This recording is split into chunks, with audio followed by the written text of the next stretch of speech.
After being discharged from the Navy in 1945, 29-year-old Leonard Schoen and his wife Anna Mary were trying to move back to Portland, Oregon when they ran into a problem.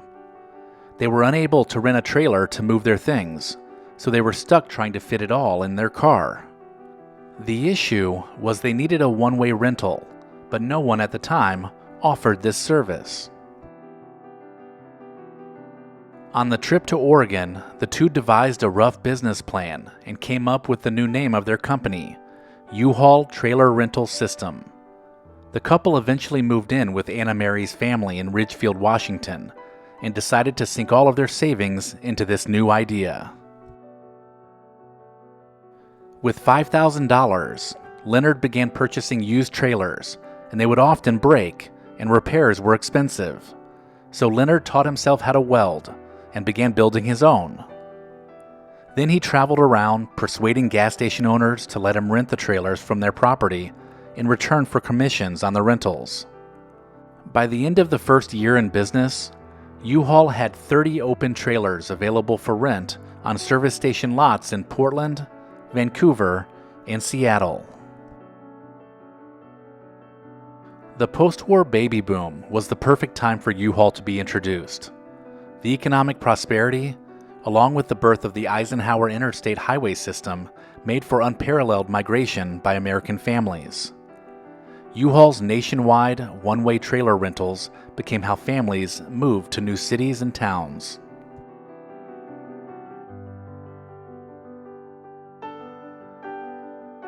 The identity of the U-Haul brand was also established early on. Leonard Schoen set out copying the bright orange design he had seen on highway barricades, so his fleet of vehicles would be visible to other drivers on the road. The distinctive paint job also made the vehicles double as portable billboards for the company. The words U-Haul and rental trailers and $2 per day meant that they were always advertising themselves, whether on the road or on a rental lot.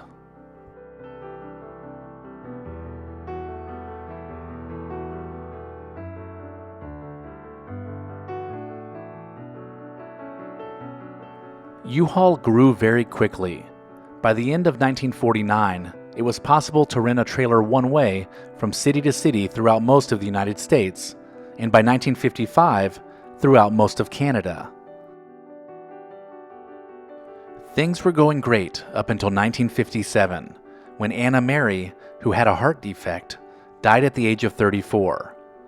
At this time, the couple had 6 children under the age of 13, and each kid inherited a piece of their mother's 50% stake in the company, which by then had grown to $6 million.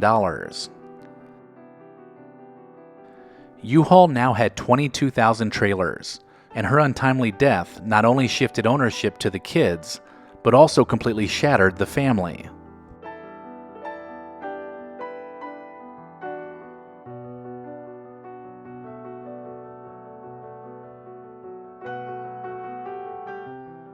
One year after his wife's death, Leonard remarried a much younger woman, and together they had an additional 5 children over the course of their 20-year marriage. You can imagine how complex this story is about to get, with all of the kids jockeying for position within the company. By the 1970s, the oil crisis devastated U-Haul's business, and this is when they shifted away from renting trailers through gas stations and began buying up buildings to set up company-owned locations. This upended the original U-Haul business model and added lots of cost, both in property purchases and in hiring full-time employees.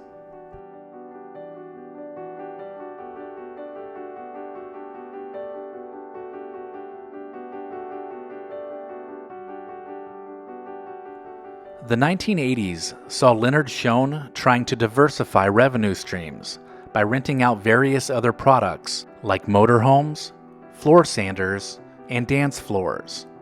His kids didn't like the direction the company was moving, and the finances started to unravel. In 1986, his sons Joe and Mark led a coup, forcing him into retirement.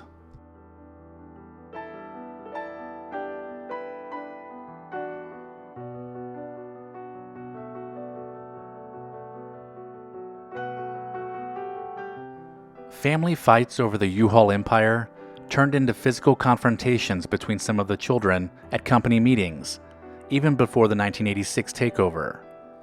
The takeover sparked a major family dispute that led to a $461 million judgment in favor of Leonard Schoen. It was also speculated that the disputes led to a murder in the family.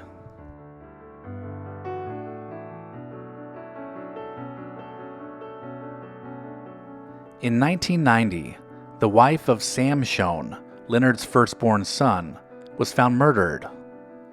Leonard immediately suspected his other son's involvement and even offered $250,000 for information leading to an arrest. The story was picked up by the television show Unsolved Mysteries, which helped to crack the case, with a serial rapist confessing to the murder. If the story wasn't unbelievable enough, Leonard Schoen ended up taking his own life in 1999. He accomplished this by crashing his car into a telephone pole near his home in Las Vegas. After 5 marriages and 12 children, Leonard had gifted all of his shares of U-Haul to his kids, and at the time of his death, he owned none. During all of these turbulent family issues, Joe Schoen continued running the business.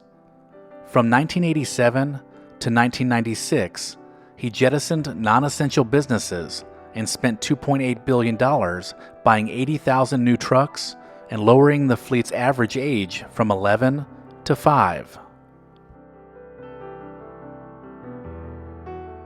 Today, U-Haul has the largest rental fleet in the do-it-yourself moving market, which includes trucks, trailers, and other towing devices. The company has 14,000 independent dealers and 1,100 company-owned moving centers. They also have one of the most interesting and bizarre backstories ever.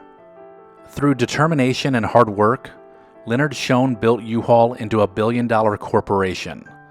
But it came at the expense of a broken family. The company is still well-positioned to grow, but the Schoen siblings have no desire to mend fences, and they have yet to express any regrets at how things unfolded.